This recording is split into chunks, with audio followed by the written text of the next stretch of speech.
असता मी माझ्या गाडीमध्ये पूर्ण फुल टाकी करायला सांगितली, पण पेट्रोलचा काटा चालू केल्यानंतर 165 रुपयाचं पेट्रोल जेव्हा झालं तेव्हा मी काटा थांबवला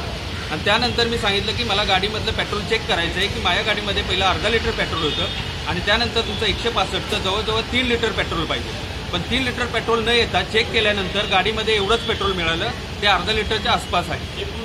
आणि 3 लिटर पेट्रोलचा काटा तिथं दाखवला। सीसीटीव्हीचा फुटेज पण चेक करू शकता। तिथल्या कर्मचाऱ्यांना जेव्हा मी विचारलं की तुम्हाला चेक करायचं आहे तर मला त्यांनी या सांगितलं की तुम्ही इश्यू वाढवू नका, तुमच्या गाडीमध्ये पाहिजे तर आपण पुढच्या ह्याच्यावर मशीनवरती जावा, पूर्ण फुकटमध्ये पेट्रोल टाकून देतो, पण तुम्ही इथे इश्यू करू नका। पण हे पब्लिकच्या बाबतीत असंच घडत गेलं तर आज मी गप्प बसलो तर सगळ्या पब्लिकला असंच फसवलं जाईल, तर ह्याच्यावर कारवाई झाली पाहिजे असं मला वाटतं आणि आत्ताच पोलीस स्टेशनला कंप्लेंट केले, पोलीस त्या आरोपीला घेऊन गेले